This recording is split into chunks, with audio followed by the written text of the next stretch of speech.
Hey guys, I'm Adam with 80Proof Goods, and in this video I want to walk you through my entire creation process, start to finish, of my flagship item, a notebook cover. Now I'm going to show you guys how I cut it out with my new Glowforge, we'll assemble it, and I hand saddle stitch everything.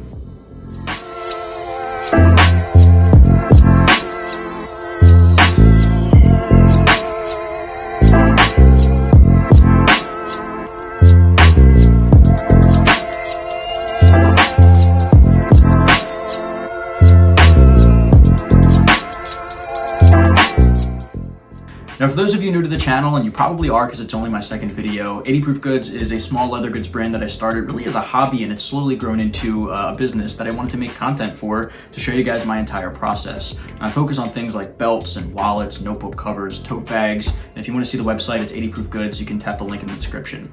Now for this video, I want to walk you through the entire process of making a notebook cover, and this is an A5 size that I'm going to be making for a customer. I'm using a wheat harvest from Acadia leather. It's a 3.5 ounce pull-up leather, and I'm going to feed it into my Glowforge and show you guys how that process looks, and we'll go from there. Now the first thing I want to do is start off on the table here. I've got a pretty random cut of the leather, and you can see, if you're not familiar with pull-up leathers, if you crease it, it leaves these really cool light streaks, and the wheat harvest here is one of my personal favorites, and that's what I'm using today. Now I'll first start on the table. We're going to cut off basically this round section in the middle, just a general shape to feed into the Glowforge because I can plug the template in on the computer and it cuts exactly what I need. From there, we'll start the build process on the table. Now I saddle stitch every single thing that I make, and I have this pro burnishing tool from Tandy that's on the desk here with the sandpaper on one side and the wood slicker on the other, so I'll show you guys how to use that, but hand tools also work too. Now, if you want to make this for yourself, I do make a template that you can find on the website, and I'll link that below as well, and it'll give you a step-by-step of how I make things and how you can do it at home with pretty simple hand tools too. So what do you say we get started? Now before I even turn the Glowforge on, there is one preliminary step that I want to do here, and that's I'm going to use masking tape. Basically, we take the sheet of leather and I'm going to line it with masking tape on the top. It's something that's always recommended for leather going into a Glowforge laser cutter because the masking tape can help prevent excess burns on the edges from the laser. It's just inevitable, especially with this wax top. So basically what I'm going to do is just peel this guy off, and I'm going to layer it just roughly all around where I think the notebook cover will land.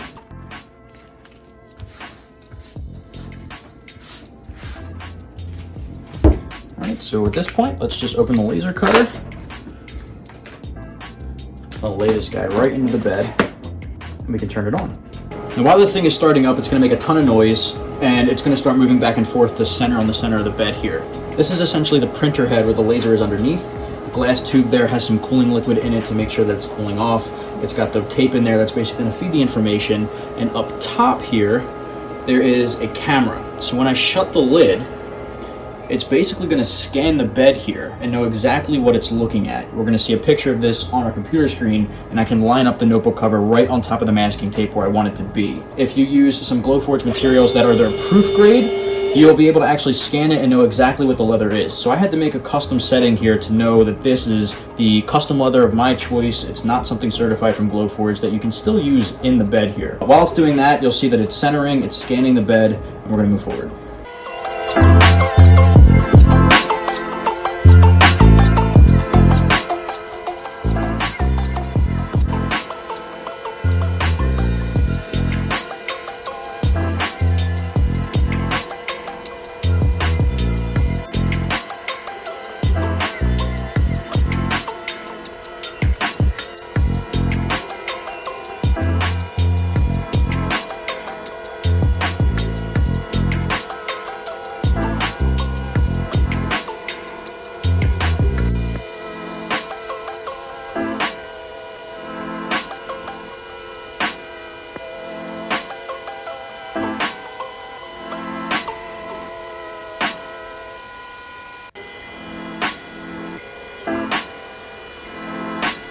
Alright, now once it's done, I should just be able to pop this guy right off.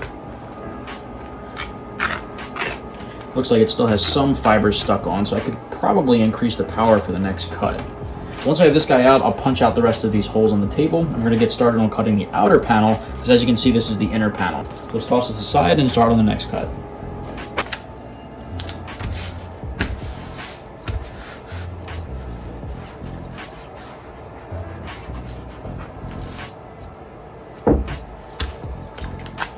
We're basically repeating the process for the outer shell.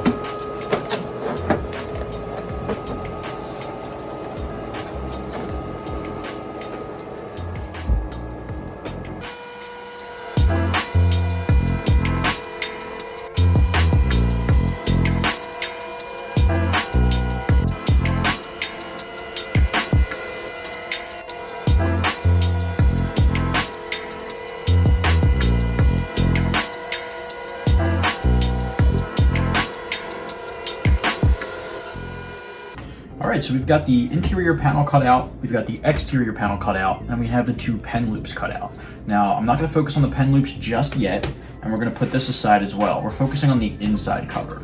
Now for the inside cover, the first thing that I do is bevel and burnish the inside edges. Now, it would have been easy to design this where both of these panels are separate and are not connected here, but I personally like the way that that looks. I have a 1/4 inch cut out at the bottom, and I usually do my stitching holes 1/8 from the edge, so 1/8 of an inch in would be right in the middle there, and I think that makes it look a little bit cooler. It's got a little bit more detail inside the cover itself once it's opened.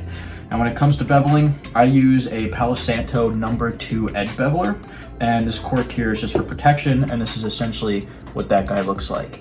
Now for reference, or for comparison really, I have next to it, this one is from a very basic starter kit from Amazon. When you're starting leathercraft, you really need a basic toolkit to get you through the process, and this guy is usually included in those kits. Now this is a little bit smaller than the #2 beveler that I have here from Palo Santo. I think this guy is a #1 or even a #0, so it's a little bit smaller, but proper tools and correct size tools make all the difference. Once I picked this guy up, it completely changed my edge game. So first off, take this guy and you're gonna run it across the edge. And honestly, this is one of the more satisfying parts of the process. Just like this.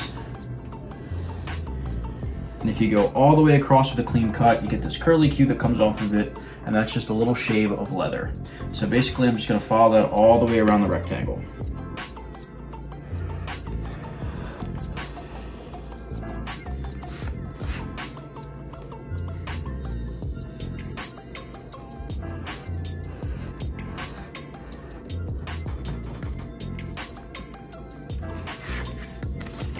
All right, now when I flip it over, I only focus on this section from here to here. I don't do these because these parts are just gonna be glued down flat.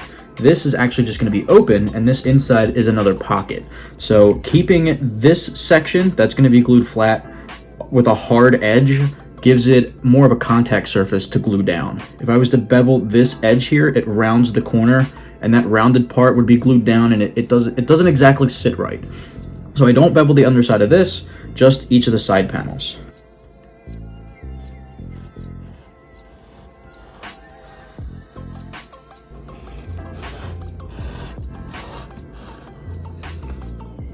Next is the burnishing process. Now, edge burnishing and edge finishing really varies per crafter. Everybody has their own style, everybody has their own methods. I have done a ton of trial and error, and this is what I found to be the best method for me.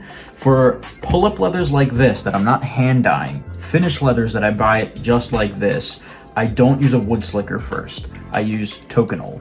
Now this particular bottle is just a small applicator. Tokonole comes in just a little container that you can then pour into an applicator bottle or dip your finger in. I like doing it this way just because it's a little more precise with the application. I have canvas cloth, so I apply the Tokonole, I rub it with canvas cloth, and that finishes the edges pretty nicely. Tokonole is what you use for a professional finish most of the time.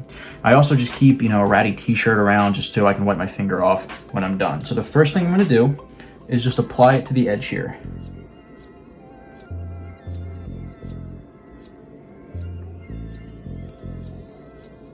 Not really looking for a perfect application, just to get it enough, and then I run my finger across it, just like that.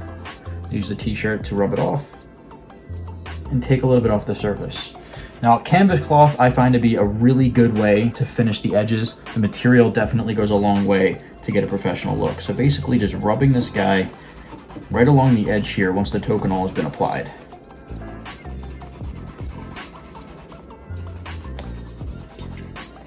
The Tokonole is going to help lay down any loose fibers from the edge. It gives it a nice sleek look, and people call it the glassy edge. It kind of gives you that glassy edge look, so light hits it, it looks really nice. Now once you have one side taken care of, I flip around and do the other side, and then I do the little bars on the top and bottom.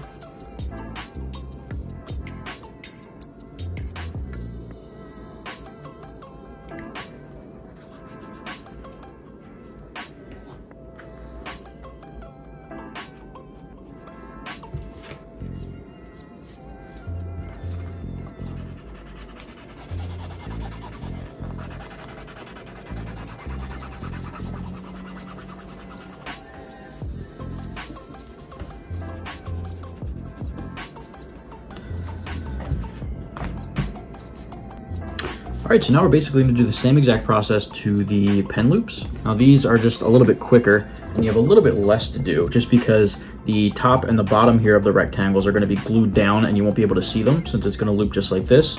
So really I just focus on top and bottom that way.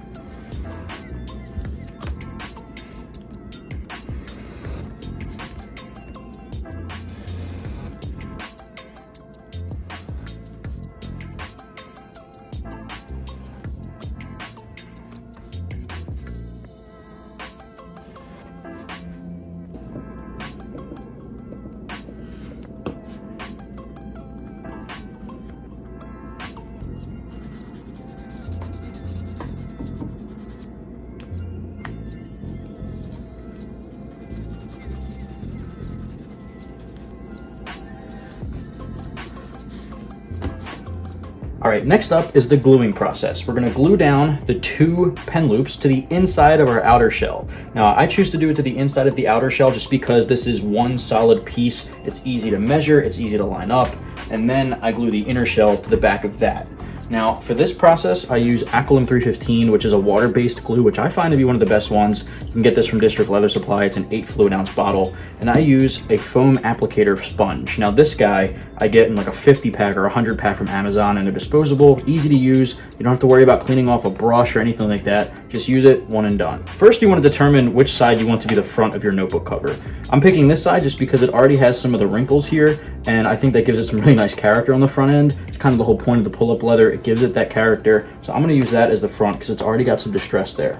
Now, I flip it over, and this is our back side, and because this is an A5 cover, for the A5 covers, the length of this guy is 12.75 inches and the height is 8.75 inches. Now, half of 8.75 is just a little bit over 4 1/4, so that's where I split the middle. For the pen loops, I put 1 pen loop just above that halfway mark, and for the other side, I'll glue this down just below the halfway mark. So when it folds, they meet right in the middle. Now for this, what I do is just open it up, get a little bit on the tip of the sponge there, and on the good side, on the finished side, I just apply a little bit, just about 1/8 of an inch in. You don't really have to go that far in. I use the bottle cap there for the sponge. With this guy, find the middle way mark, again, just a little bit above 4 1/4, and I glue it down. You want to keep in mind where you're going to be doing the stitching. And I use a wing divider for the stitching, and I'll show you guys what that looks like in just a little bit. But know that 1/8 of an inch is where I do my stitching. So that's where the stitching line is going to be, and I want the stitching to go right over the pen loop to hold it down. So you want to make sure you're far enough in that the stitching will go over it, but not too far in that it's going to compromise how big the pen loop actually is. So once you have one side glued down, I just take that sponge, apply a little bit to the inside, fold it over on itself, matching those lines up, put a little bit of pressure down, and there you have a pen loop. Now for the other side, I have a mat here that I just go right to the end, and I have measurements on this side as well. So I want to do the same thing, find a little bit over 4 1/4, about 4 2/3, and do the same thing, but just underneath of the halfway mark.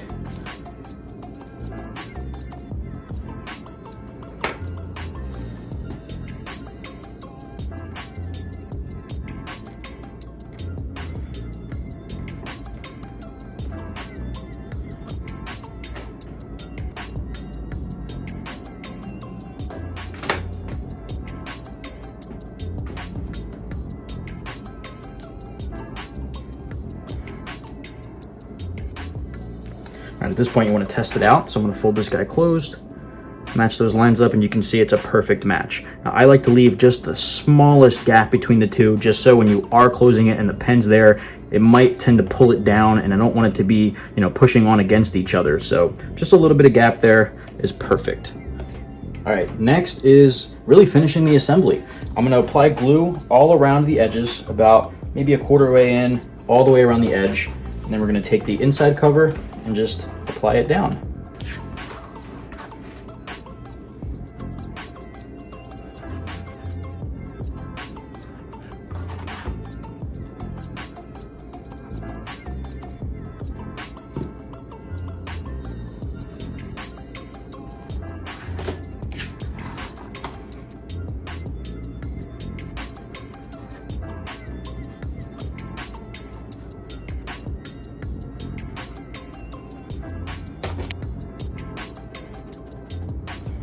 right, at this point, grab the inner cover and you want to make sure you're still on the right side. You want to know that this is where you want the front of the cover to be. And we're just going to line up the edges and glue it down.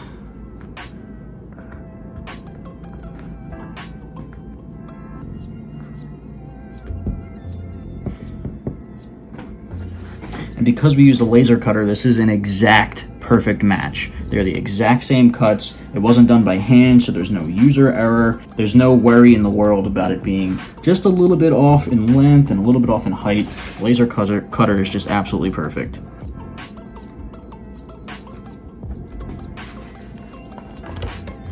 All right, so I just like to go back around and just push down and make sure. Come back over to the pen loops, and I just put pressure on each one of those corners so it really hugs them in.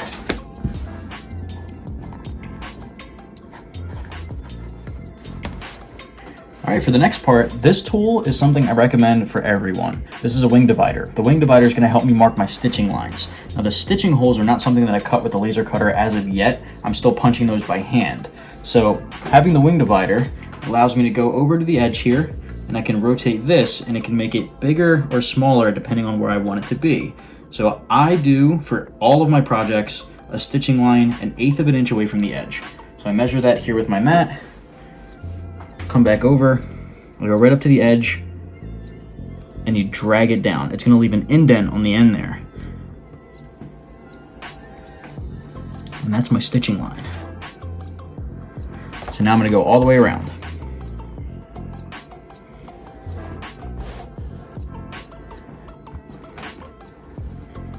Now you can see the way that I designed the notebook cover, this section here, the stitching line is right in the middle.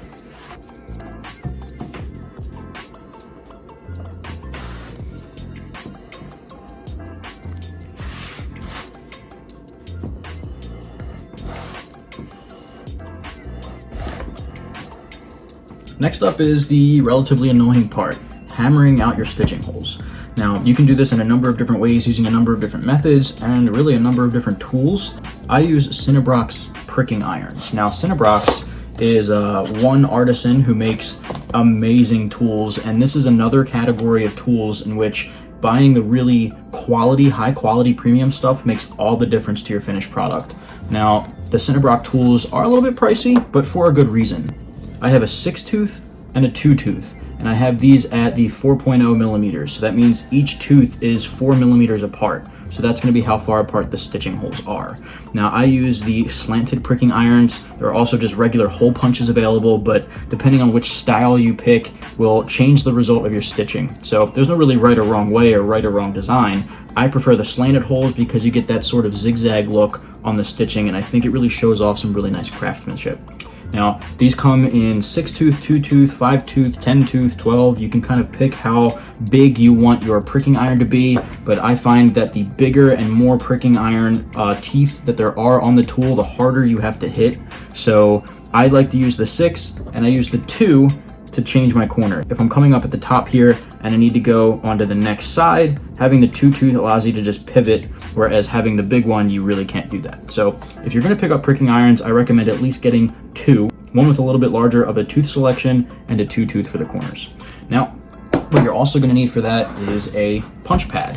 Now, I technically could punch straight into this cutting mat, but not really a good idea because it can start to damage your teeth. Having a softer punch pad will be easier on the teeth, allow it to last a lot longer, and especially if you have a cheaper one that you get off of Amazon, which most people will, like I said, you pick up like a starter kit on Amazon, the teeth will bend. So make sure you get a good punch pad, and then finally, you need a rubber mallet. You can't use a metal hammer, again, it can take tolls on your tools, and having a rubber mallet is just gonna make life easier. So get a good quality mallet, it can definitely go a long way. One that's a little bit more weighted at the top makes for a big difference in the finish. So next what we're gonna do, I'm gonna line up on my punch pad. I already have my stitching line lined up. So I basically start at the top there, just a little bit under the actual corner. That way when I pivot at the top, it can line up nicely. Line that up on your stitching, grab your mallet, punch it through. All right, and for the first couple, I like to just pick it up and verify that the teeth came through. You can kind of see that, and that's how you know you're good. Now when you're doing this, you also want to make sure that the tool is straight up and down. If you were to punch the hole and the tool is off on an angle, it might look good on this side, but on the other side, it's gonna be sticking through and kind of screw up the angle, and the stitching lines are gonna be all crooked. So make sure when you're punching these, your tool is straight up and down. All right, just again, for the first couple, I like to verify that I know how strong I need to be to get through the different layers, depending on how thick the leather is that you're using or how heavy the weight is. So again, I use 3.5 ounce leather. If you're using a 4 to 5 ounce leather or thicker, it's gonna take maybe a couple more hits, but I find that 2 hits for mine work pretty well. All right, so let's work our way around. All right, once I get down there toward the bottom, I'm gonna grab my 2-tooth, and I just pivot over toward my next stitching hole. All right, so that didn't quite get to the line just yet, so I pivot again until I'm lined up on that line. And once you're back on the line, I switch back over to the 6-tooth and keep going.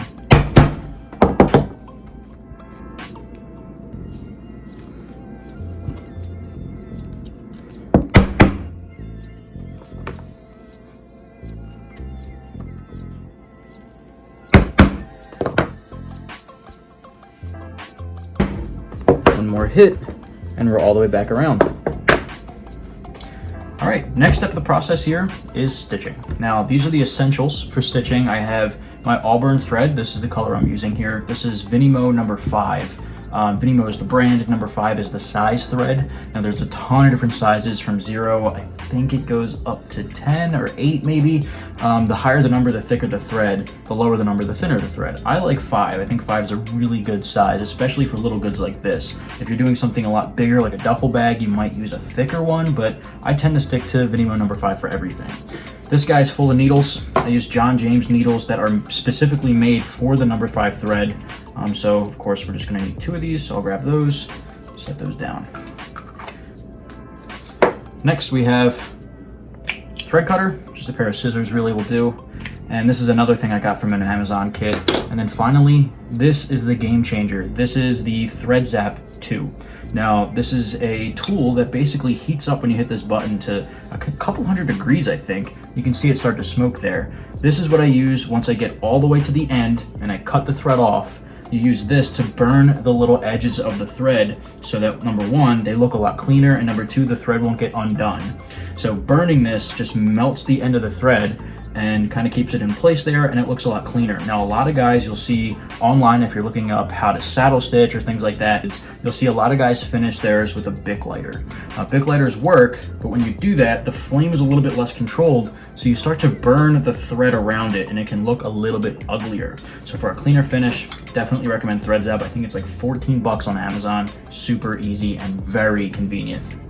And then of course the last piece is a stitching pony. Now this is something there's a ton of different variations of online. Some of them clamp to the edge of a desk. This one you actually just sit on and it comes right up between your legs, and you can clamp what you need to clamp in there. There's an adjustable thing here that clamps it down, and you can stitch away. This is what I use, but other things are out there. Finally, let's cut our thread. Now, there's a specific way that I do this to make sure that I have exactly the amount of thread that I need. I do one continuous piece of thread all the way around, so it takes a little bit longer. You could cut each one and just do the top and finish, do the side and finish, and the bottom and finish. But then you're gonna have back stitching on each side, which I don't really like. I just want back stitching on the edge. So what I do is I take the thread, I measure out 4 times the length of each side, and that's gonna give me how much thread I need. So whatever you're stitching, whether it be a wallet or a purse or whatever it is, the thread amount that you need is 4 times the length of the product. So I did 4 there. 1, 2, 3, 4. 1, 2, 3, 4. 1, 2, 3, 4. All right. So now that I have all the thread that I need, I'm going to snip that off. Not really a saddle stitch tutorial, but just quickly running through what exactly I do. So I got this clamped up into the stitching pony. I start here at the bottom right of the notebook cover, and because it's a really long thread, I just want to make sure that they're completely even. So I lift that guy up, make sure both sides are the same, and from there we start. Now, it can get pretty complicated with such a long piece of thread. Sometimes they get tangled up, which is pretty frustrating, especially at the very start of it. So I use the left to go through, pull it through on the right, put the right needle in front of it, loop it over, and pull. Now again, really long thread. And at this point, you want to make sure you're pulling them through exactly even. So you have the same amount of thread on both sides, and your left hand is pulling up at an angle, and your right hand's pulling down at an angle. That's going to help give you a consistent stitch all the way along. And again, I'll do a more in-depth tutorial later on in the channel, but for now, let's just get through stitching this cover.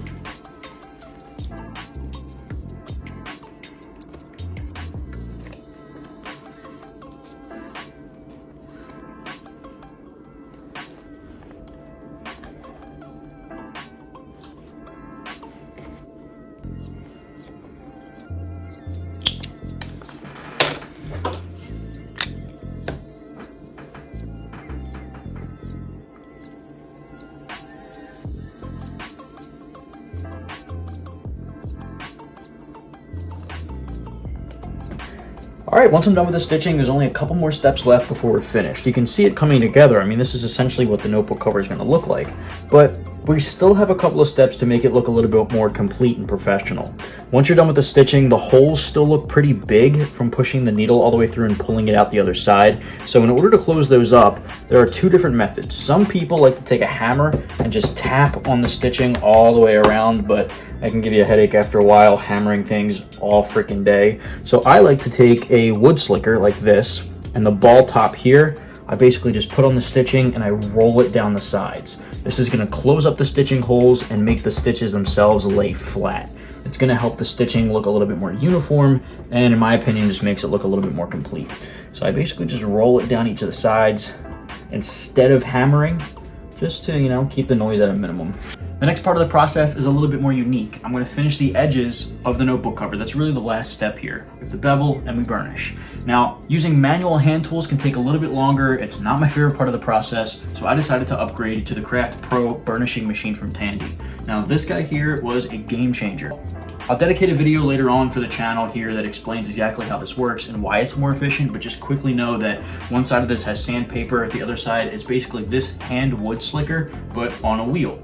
On the front, we have an on and off button, and then a wheel where we can control the speed. It goes up to 8,000 RPM. So basically, I just flick this guy on, I rub the edges of the notebook cover up against the sandpaper, it flattens everything out and makes it an even edge. Even edges will translate to a professional finish. If your edges are not even, it's not gonna look good when it's done. So having the sandpaper, it goes a long way. If you don't have this, the alternative is taking just individual pieces of sandpaper and rubbing it all along the edges, and you probably need a bunch of different grits. I started with an 80 grit, went to 220, 400, and then finished with 1,000, so it can take a long time. I'd sometimes spend 30 minutes going back and forth, especially for a notebook cover that's this big. So what I'm gonna do next is basically flick this guy on. I have what I believe is a 160 grit right here, and I'm just gonna rub the edges. It's gonna even things out, and then we'll burnish.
All right, with the sandpaper out of the way, which obviously you saw was so much faster than doing it by hand, we're gonna bevel again. So we take the Palo Santo tool or whatever you're using to bevel your edges, and I'm just gonna shuffle this guy out of the way a little bit. And now we have, since we sanded it down, the edges are a little bit harder, which makes it a lot easier to bevel. So I'm gonna do both sides, kind of round those edges out. We'll do the inside and of course the outside, and then we'll use Tokonole and finish the edges just like we did the inner panel here.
All right, so next step, I just flip this guy around and we're gonna use the wood slicker here. Now, the alternative, again, would just be using a hand wood burnisher, but this again makes life a whole lot easier. So I'm gonna use Tokonole. Of course, I'm gonna dab it on the edges here and we'll use that to finish it.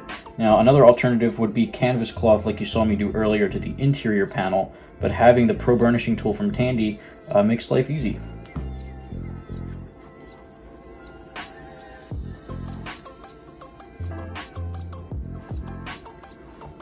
Alright, so I do one at a time. I Tokonole that edge, flick this guy on, and run it through.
All right, the absolute last step of the process here is optional number one, and number two is going to help even things out on a pull-up leather especially.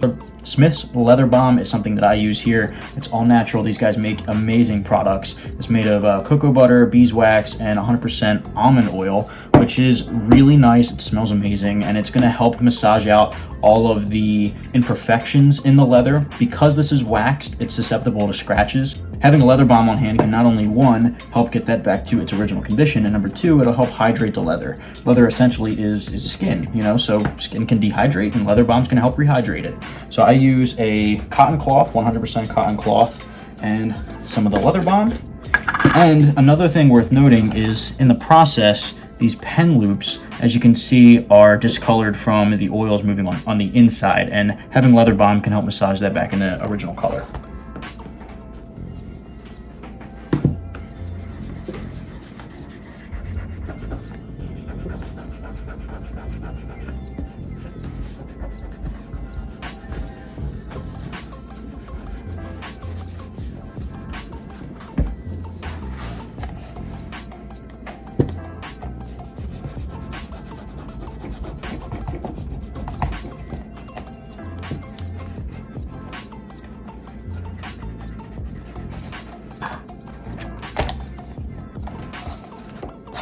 That's really the end of this process. Now, like I said earlier, there are a ton of different ways that I do this depending on the project. A lot of times my notebook covers are hand dyed, and I use a lot of different color dyes. So I plan on making a ton of content in the future around the hand dyeing process and how that works, because I've done a lot of trial and error, really with all of this other craft, but specifically in the dyeing process. So I want to help you guys with that if you're curious. And I want to focus on other tools too, like the Pro Burnishing Machine. I want to show you guys some of the more efficient tools that have really transformed the way that these processes go. Sometimes they can take hours and hours and hours to finish one thing, and having tools like this and like the Palo Santo Edge Beveler, for example, go a long way to help make things a lot more efficient.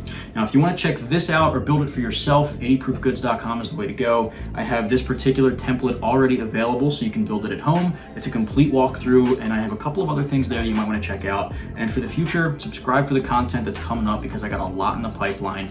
I appreciate you watching.